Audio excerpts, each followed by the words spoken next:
Halo good people, siapa di sini yang udah pernah ke Masjid Istiqlal? Pasti ada beberapa good people di rumah yang udah pernah ke masjid terbesar se Asia Tenggara ini ya. Tapi kalian tahu nggak sih bagaimana sejarah masjid ini berdiri? Kalau belum, kalian mesti banget nonton catatan si bocil sampai selesai ya. Masjid yang berada berseberangan dengan gereja katedral ini dibangun atas dasar ide dari Menteri Agama Republik Indonesia pertama, yaitu Kiai Haji Wahid Hasyim. Setelah Indonesia merdeka pada tahun 1945, besar harapan dan cita-cita beliau untuk membangun masjid yang akan menjadi tempat ibadah umat Islam sekaligus simbol kebanggaan masyarakat Indonesia. Akhirnya pada tahun 1953, Kiai Haji Wahid Hasyim bersama Haji Agus Salim, Anwar Cokro Aminoto, Insinyur Sofwan dan dibantu 200 tokoh Islam pimpinan Kiai Haji Taufikur Rahman mengusulkan untuk mendirikan sebuah yayasan. Pada tahun 1954, Yayasan Masjid Istiqlal akhirnya berdiri dan diketuai oleh Haji Cokro Aminoto untuk membangun Masjid Nasional ini. Setelah itu, Haji Cokro Aminoto menyampaikan gagasannya untuk membangun Masjid Istiqlal ini ke Presiden Insinyur Soekarno dan langsung mendapat dukungan. Dari sinilah mulai diadakannya sayembara untuk maket Masjid Istiqlal. Presiden Insinyur Soekarno sekaligus juga menjadi dewan juri atas sayembara ini. Sayembara desain Masjid Istiqlal dimenangkan oleh Frederick Silaban yang ternyata bukan beragama Islam, di mana dia khusus belajar agama Islam dan berkeliling Indonesia untuk mempelajari desain-desain masjid. Akhirnya Masjid Istiqlal berdiri dengan usulan lokasi Presiden Insinyur Soekarno yang mana telah berdiri dahulu gereja katedral.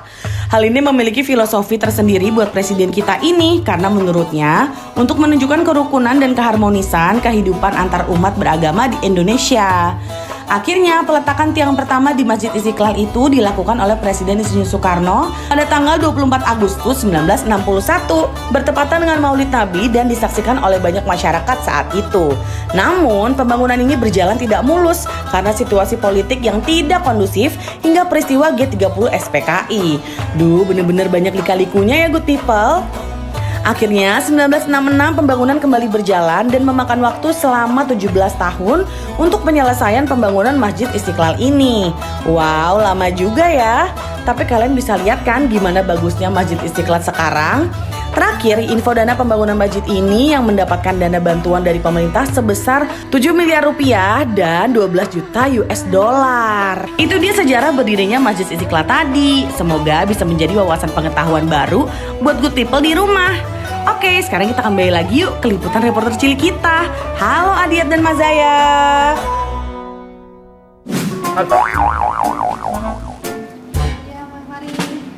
Ana musafir. Kita jalan ke arah katedral. Nah, ini tangganya yang menuju ke katedral ini. Kita sudah berada di halaman katedral ini.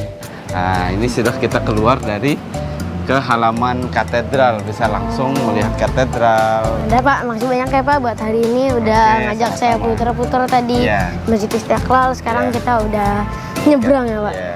Buat good people yang mau ngabuburit nih sambil nunggu buka puasa gitu kan, bisa tuh langsung aja ke Masjid Istiqlal. Nanti ada ini ya Pak, buka bersama ya nanti di Masjid Istiqlal kalau itu. Silakan. Good people, siapa tahu kalian mau ikut kan bisa. Nah tapi good people jangan lupa juga ikutin peraturan yang ada di Masjid Istiqlal, jaga juga kebersihannya. Abis ini aku bakal ke masjid selanjutnya nih, jadi jangan kemana-mana ya, tetap di catatan si bocil, seru banget loh. Ada good people.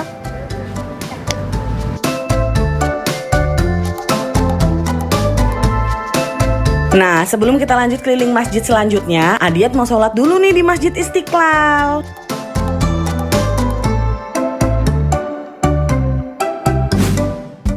Kita udah sampai lagi nih di Bintan. Hayo, mau kemana lagi ya? Wah, Kacila gede banget tempatnya. Bisa gede juga. Iya, tapi kata kamu kita nyampainya ke 500 lohan tempel. Mana ini mah baru satu, mana 500 patungnya? Sabar dong Kacila, kan ini kita baru masuk. Kita aja belum ketemu narasumbernya. Ya udah yuk Kak, kita masuk dulu. Yuk. Wah, ternyata Mazaya lagi ada di 500 Lohan Temple. Ih, seru banget ya. Nah, good people, di catatan Bocil Goes to Bintan, hari ini Mazaya lagi ada di 500 Lohan Temple. Nah, ikutin Mazaya terus ya good people. Halo Pak. Halo. Aku mau jalan-jalan di sini ya Pak. Ya silakan Adek. Pak, aku opening dulu ya. Oke. Maza udah siap? Dah. Yuk. 3, 2, 1, action! Kembali lagi di catatan si bocil Goes to Bintan. Seru banget loh. Sekarang Maza lagi ada di Wihara 1000 wajah. Nah, penasaran nggak sih beneran ada 1000 apa enggak? Yuk kita masuk yuk. Wah, Kak Cila banyak banget tempelnya. Pak, aku sambil wawancara ya, Pak. Iya. Nah, Pak, sebetulnya ini wihara ini apa sih namanya? Di orang bilang Jateng Pinang nih topnya patung 1000 Wihara Titi Garba Budi Salpa. Banyak orang katakan Lohan Temple. Lohan itu apa, Pak, namanya? Lohan itu dia nih, ya Lohan nih. Orang tuh. Dulu itu orang-orang itu ada nggak sih? Orangnya ada. Tempel ini dari tahun berapa, Pak? Dari tahun 2004 baru ada nih. Tempel ini buka dari jam berapa sampai jam berapa? Dari jam 7 pagi sampai jam 5 sore. Pak, tadi kan aku masuk terus kan ada patung gede banget, itu apa sih, Pak? Oh, itu yang gede tadi patungnya, namanya Mile. Oh. Ya, udah Mile dan namanya. Total patung di sini ada berapa, Pak? Yang adik lihat nih. Nah, ini jumlahnya 500. Oh, Belum 5. sampai 1000 lagi. Ini tuh orangnya beda-beda ya, Pak? Iya, wajahnya beda-beda, Dek. Sebab mereka dulu kan manusia juga dah. Mereka degil, bertobat dah. Masuk Buddha. Degil itu apa, Pak? Nakal.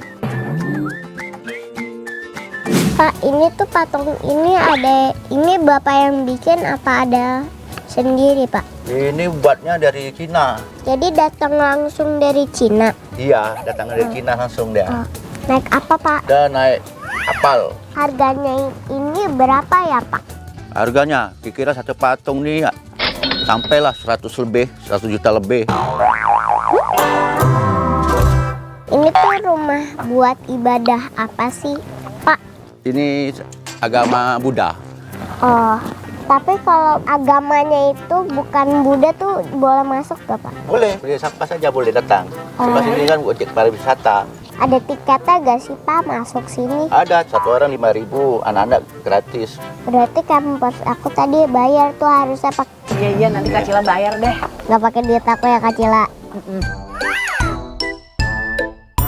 Pak, jadi kita nggak boleh menandakan kalau kita tuh nggak boleh nakal ya, Pak? Iya, kalau masuk sini adik, ini contohnya patung ini dulu kan, dulu mereka degil, nakal, sekarang mereka bertobat. Pak, itu kan ada tulisan-tulisan Cinanya itu, Pak. Bapak bisa baca nggak, Pak? Apa nggak sebaca susah Cina itu? Sama apa aku juga nggak bisa. Makasih banyak ya, Pak, udah nemenin Maza ya. Ya, sama-sama Maza. Dadah, Pak. Dadah.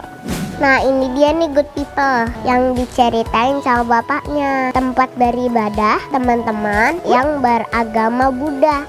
Nah, segini dulu ya good people liputannya Maza hari ini. Catatan si bocil Goes to Bintan. Seru banget loh good people. Bye. Itu Camper Cila lagi ngitungin apa sih, good people? 1, 2, 3, 4, 5, 6, 7. Apa sih? Ih, Kak Cila ngapain sih? Ini nih, Kak Cila lagi ngitung itu patungnya beneran ada 500 nggak? Kak Cila nggak mau lihat nih faktanya bener atau enggak? 1, 2, 3, Kak Cila, 4, 5, 6. Ayo Kak Cila, kita masih ada tempat banyak Kak Cila. Buyar lagi deh ini hitungan. 10, 8, 9, 10. Oh, Adian, bagus banget ya. Semoga kalau kayak gini tuh enaknya tuh datang sama jodoh, tau nggak? Iya, Semoga aku kesini nanti dapet jodoh. Amin. Amin. Coba Kak kesini jadi jodohnya ada di depan muka langsung. Amin. Itu narasumbernya Kak lihat. Ayo Kak, samperin aja. Kita samperin. Pak. Ya. Assalamualaikum Pak. Assalamualaikum Pak. Ya, waalaikumsalam. Biar reporter cilik ya. Iya Pak, benar Pak. Astagfirullah. Itu kan orang yang di Masjid Istiqlal tadi, Adiat. Ada apa, Mbak? Maaf Pak, nggak apa-apa Pak. Ayo lanjut Adiat, silakan lanjut Pak. Saya izin liputan di sini ya Pak. Nanti mau sedikit tanya-tanya dulu ke Bapak, boleh? Oke, boleh, silakan. Halo Kutibel, kembali lagi di catatan si bocil edisi spesial Ramadan. Seru banget loh. Nah, kalau tadi kita udah ke Masjid Istiqlal, salah satu masjid yang terbesar di Asia Tenggara, sekarang kita udah ada di Masjid Taj Mahal Indonesia, yaitu Masjid Ramli Musofa.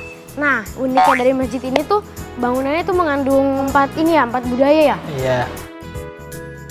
Nah, bener banget tuh Adiat. Desain dari Masjid Ramli Mustofa ini merupakan gabungan dari 4 budaya loh, yaitu Indonesia, India, Arab, dan Cina.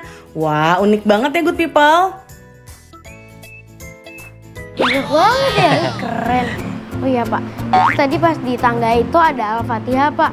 Itu maksudnya buat apa Pak? Ya sebetulnya itu hanya untuk mengingatkan saja setiap jemaah yang ingin ibadah di sini itu agar betul-betul beribadah gitu. Sama di depan kita juga tadi ada ini ya, kaligrafi surat Al-Qur'an itu diingatkan bahwa masih ada hari akhir atau hari kiamat. Jadi yang mana ingin berbuat baik ya disegerakan, yang mana ingin berbuat jahat ya dipikirkan kembali gitu. Pak, terus sini ini ya pakai 3 bahasa di sini ya, kaligrafinya tadi. Ada bahasa Arab, bahasa Indonesia, sama pakai bahasa Tionghoanya ya? Iya. Jadi bahasa Mandarin sama bahasa Indonesia itu tujuannya sama. Kalau bahasa Indonesia itu untuk orang yang non Muslim datang kemari itu mereka akan selalu diingatkan bahwa masih hari kiamat, bahwa Islam itu mengajarkan kebaikan, Islam itu memperingatkan tentang hari kiamat. Itu juga sama dengan yang tulisan bahasa Mandarinnya. Biar kalau ada turis dari negara China datang, mereka akan langsung paham bahwa Islam itu mengajarkan kebaikan, Islam itu memperingatkan tentang hari akhir juga. Tuh good people, jadi tuh pakai bahasa-bahasanya. Di sini adatnya banyak juga ya? Iya. Pak, tapi ngomong-ngomong, Ramli Musofa tuh artinya apa sih? Ramli Musofa itu potongan nama dari keluarga. Jadi Ram itu dari almarhum Pak Haji Ramli Rasyidin, pendiri. Li itu Li Nyukim istrinya. Musofa itu 3 anak Muhammad, Sofyan, Fabian. Oh, jadi itu gabungan-gabungan nama keluarga yang membuat masjid ini ya Pak? Iya. Berarti Bapak salah satu anaknya? Nomor 2. Oh, nomor 2. Oh iya Pak, masjid ini udah berdiri sejak kapan sih Pak? Peresmiannya dari Mei 2016, berarti kurang lebih 7 tahun. 7 tahun. Kalau misalnya sholat Jumat gitu bisa sampai berapa orang nih Pak di sini? Kapasitasnya kurang lebih 1000-an orang. 1000 orang. 3 lantai. Oh, 3 lantai. Iya. Mau sama yang di bawah masuk ya? lihat? Oh ya, boleh Pak. Ya.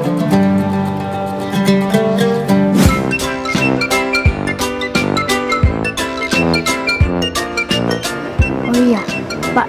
Tadi kan ini ya ada banyak budaya yang ngasih tahu beda-beda macam-macam adatnya itu apa ya? Bukan adat sih sebetulnya, itu kan cuma ornamen aja. Ornamen. Contohnya kayak pilar ini kita ambil dari Masjid Nabawi di Madinah. Itu tempat wudhunya. Terus dari gitu kayak yang bulatan di pintu, lampu gantung itu.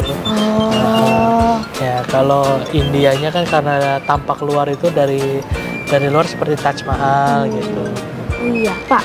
Terus masjid ini tuh ada jam operasionalnya nggak ada? Mungkin bukanya jam 3. Ada. Jadi kita buka itu dari subuh sampai jam 9 malam gitu. Tapi kalau ada rombongan dari luar kota datang dan ingin masuk sholat juga tetap kita buka gitu. Pak, tapi kalau misalnya di dalam masjid itu sebenarnya kalau makan atau tidur tuh boleh nggak sih? Kalau makan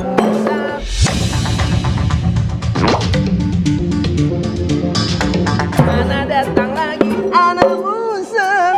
Maaf Pak, kita lagi syuting. Ada muter-muter dari tadi larang-larang terus. Tapi kita lagi syuting itu berisik, agak ganggu. Ini kita Interview di depan Okti. Ana di sini, Ana berdiri dari tadi. tapi belum selesai. Nanti boleh main lanjut ya? Sobran, Nanti sobran, aja ya, sobran. maaf ya. Kita lanjutin dulu boleh ya? Boleh. Ya nonton aja nggak apa-apa, nggak usah dimainin ya. Oke. Iya Dit, yuk.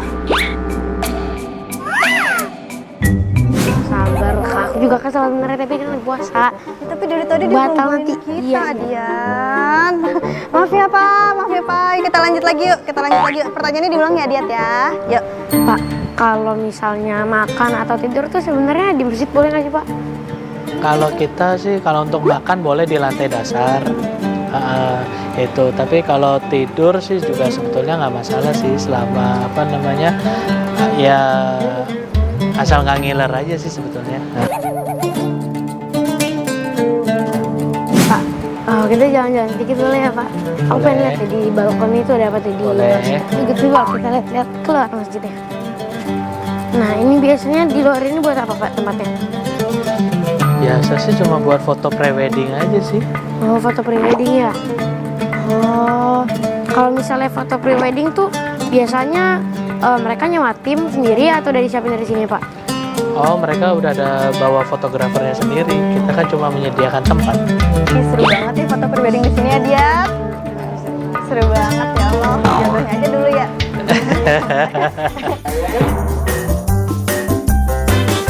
Nah, yaudah Good People, sampai di sini dulu liputan aku kali ini, catatan si bocil spesial Ramadan. Jangan lupa nonton liputan aku selanjutnya. Mungkin aku mau ngabuburit kemana ya? Mungkin nanti kita makan-makan kali ya. Yaudah Good People, jangan lupa nonton liputan aku selanjutnya yang pasti makin seru. Dadah Good People!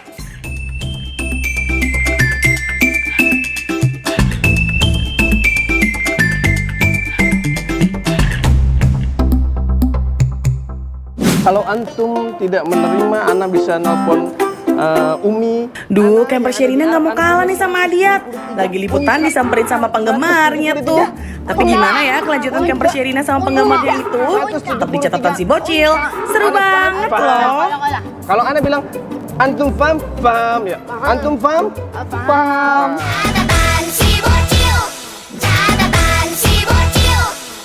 Tadi kita ke Masjid Istiqlal, sekarang kita udah ada di Masjid Ramli Musofa. Seru banget sih tadi sih, yang di Ramli Musofa tadi kaligrafinya tadi aku baca-baca, unik banget, seru-seru banget. Yang tadi di Masjid Istiqlal itu paling seru sih tadi, itu gede banget. Itu tuh apa ya, masjid itu tuh megah banget, fasilitas-fasilitasnya juga lengkap, banyak. Diat, gimana cobaan puasa hari ini? Puasa hari ini nggak terlalu banyak sih. Kalau buat aku sih nggak terlalu banyak ya. Kamu puasanya gimana? Udah full belum? Udah. Pas setengah hari. Aman, full lah. Belum bolong lagi sampai sekarang, keren gak tuh? Ya udah, segitu aja Good People untuk liputan kali ini. Catatan si bocil edisi spesial Ramadan. Jangan lupa nonton liputan aku selanjutnya yang pasti makin seru. Catatan si bocil seru banget loh. Dadah Good People. Oke kan, alhamdulillah. Kak, udah gak sabar buka puasa.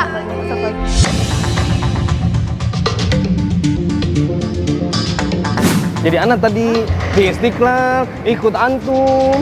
Ana mau kenalan sama wanita yang di sana. Itu yang paling pendek. Syukur.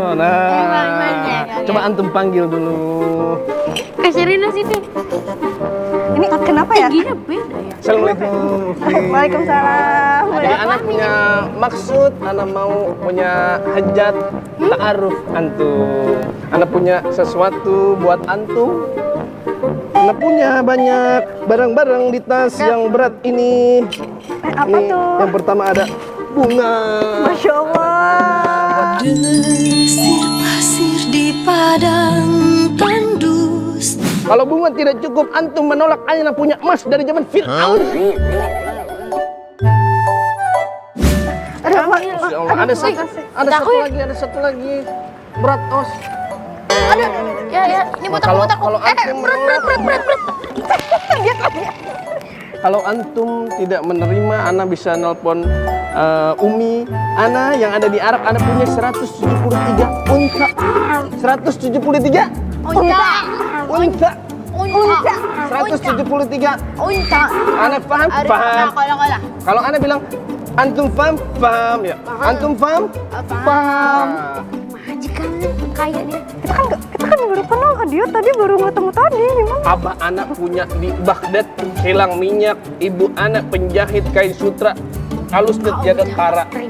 Anak punya bisnis di Indonesia, anak mau buka itu transportasi online pakai onta yang tadi 123 unta. Itu anak akan buka di Indonesia biar onta-onta merajalela di Indonesia. Ya. Jadi antum menerima atau tidak? Terima. Doa Kak Sherina terkabul, udah terima lah. Ya terkabul sih, tapi kan ini baru kenal, serem banget. Mas, Antum ngomong, anak dengar. Antum bisik-bisik, anak dengar. Mas maaf, kita kan baru kenal, kayak tiba-tiba banget Oh, gitu. Allah. Kayak lebih baik kayak tidak usah terburu-buru, kayak pegang Mas. Ya, terima kasih. Kasih balik di bawah. Aduh, Mas maaf, ini bocil aku emang kayak Kalau punya antum punya nomor telepon? Ada. Nanti antum kasih antum. Tapi pegang satu ya. Pegang satu, buat Oke. ya udah Mas, makasih banyak ya Mas. Lain kali aja kali ya nanti Anak Mas ya. Nanti kalau antum keliling-keliling masjid lagi, anak pasti ada. Oh, ya Nanti antum kirim ya, nanti antum kirim. Nah,